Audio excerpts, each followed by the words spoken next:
안녕하세요. 이비인후과 전문의 이동원입니다. 저희 채널은 이비인후과 지식을 알기 쉽게 설명해 드리는 Ear, Nose, Throat, 줄여서 ENTB입니다.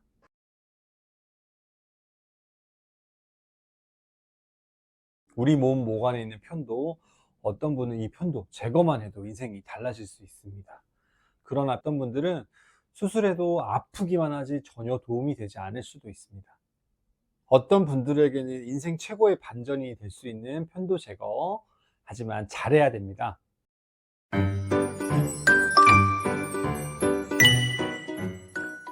네, 안녕하세요. 오늘은 우리 몸 모관에 있는 편도, 그 편도를 잘라내는 편도 절제술에 대해 얘기를 해보려 합니다.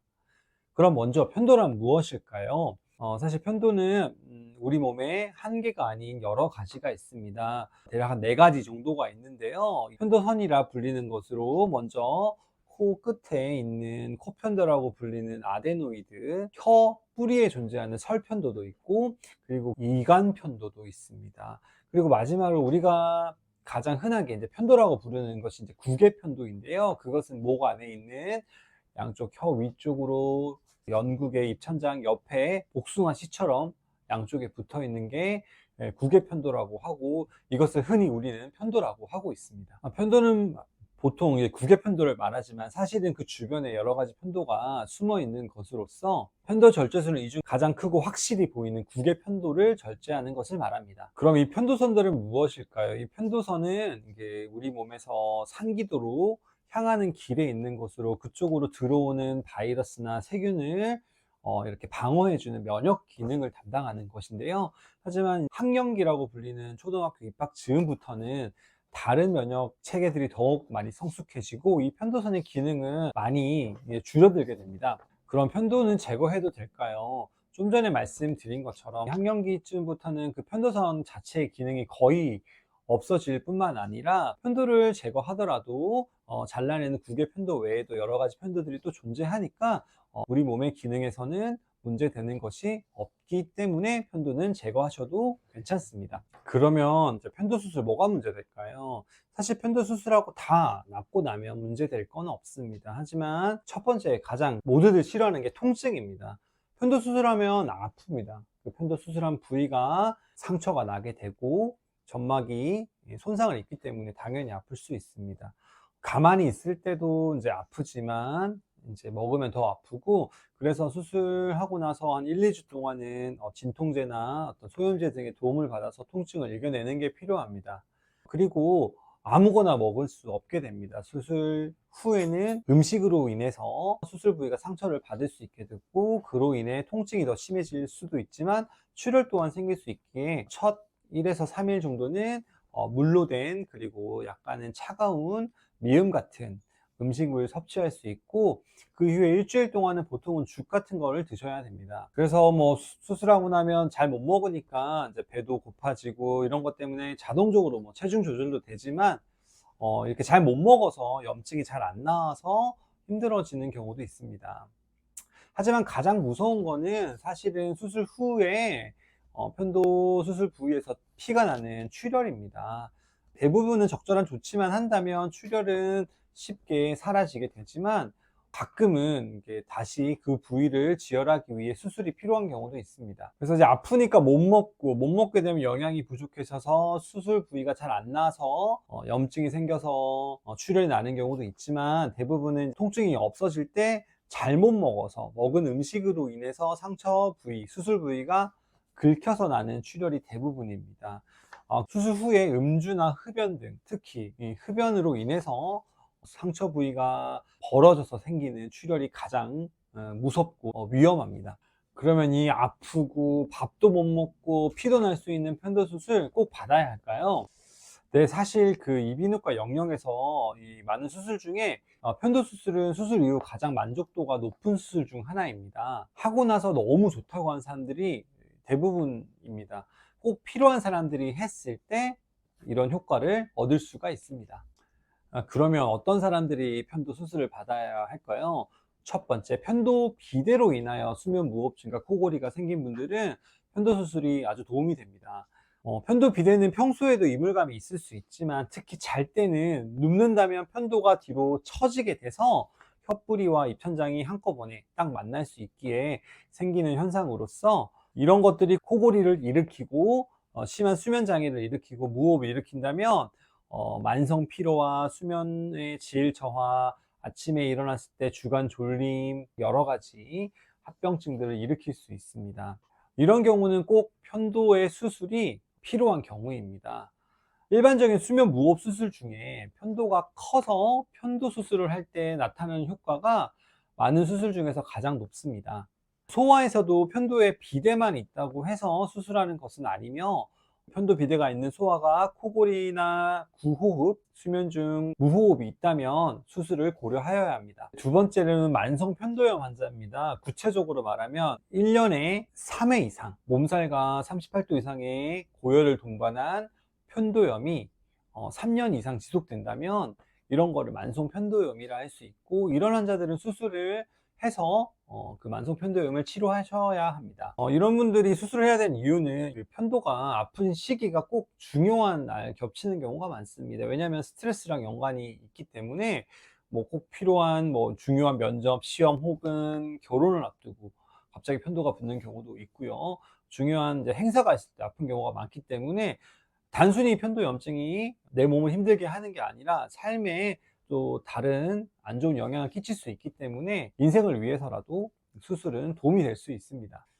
만성 편도염은 삶의 질을 저하시키고 면역 기능이 아주 좋아지지 않는다면 지속적으로 재발 가능성이 높기에 수술을 고려해 보이는 것이 좋습니다.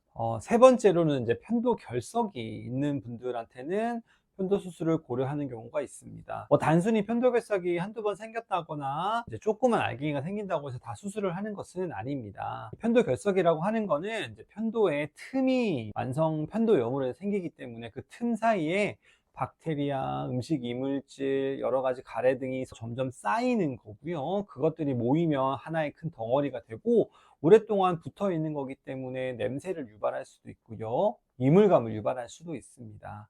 그래서 이런 경우는 한번 제거한다고 하더라도 그 틈은 남아있기 때문에 지속해서 다시 생길 가능성이 높습니다. 우리가 치아의 틈에 있으면 이제 치석이 생길 수 있는데요.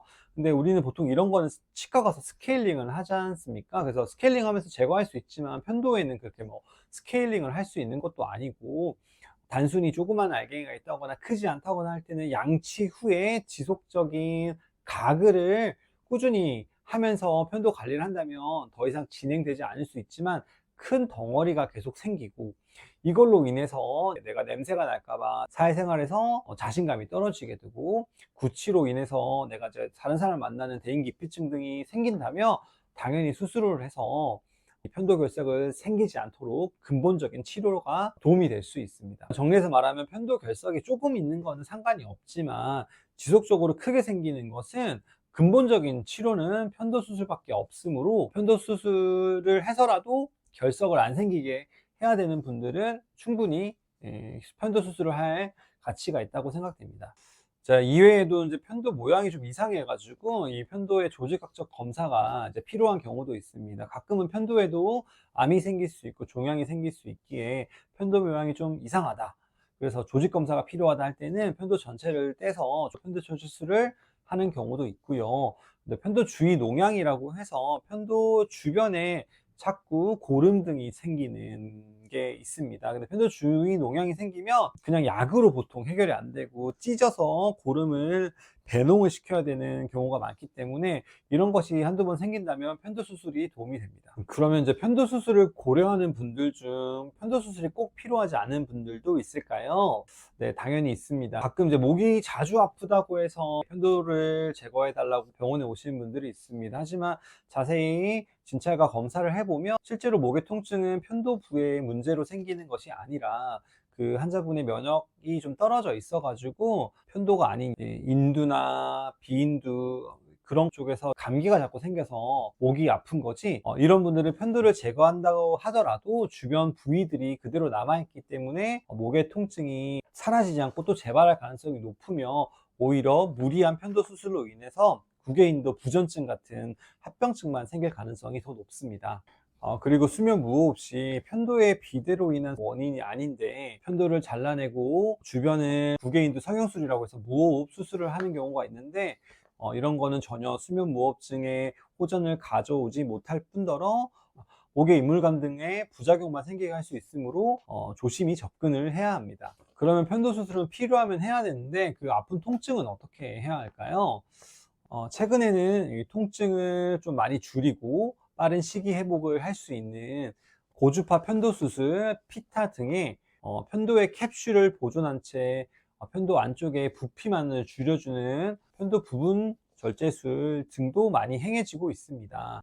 이런 수술 등은 편도 수술 후에 통증을 많이 줄일 수도 있고요. 빠른 시기 회복을 가져올 수도 있지만 편도가 어떻게 보면 조금 남게 되기 때문에 편도 수술 후에 완전한 효과를 가져오지 못할 수도 있습니다. 하지만 그 편도 전 절제술, 편도를 다 이제 제거하는 것도 수술자의 풍부한 경험과 실력이 있다면 편도와 정상 점막의 무혈관막을 따라 정확히 절제를 한다면 남아있는 조직의 손상을 최소화할 수 있어 통증이 심하지 않게 편도 절제술을 할 수 있습니다. 편도 수술은 정확한 환자의 증상 및 편도의 상태 그리고 수술의 목적 등을 정확히 고려하여야 하며 수술하는 의사의 섬세한 기술 또한 통증 및 수술 후의 회복에 영향을 주는 것을 이해하고 편도 수술을 신중히 결정하는 것이 중요할 것 같습니다. 네, 편도 수술은 이비인후과 전문의의 정확한 진찰과 검사를 통해 수술이 도움이 되는지 판단이 꼭 필요하며 많은 편도 수술의 경험을 가진 이비인후과 의사에게 받는 것을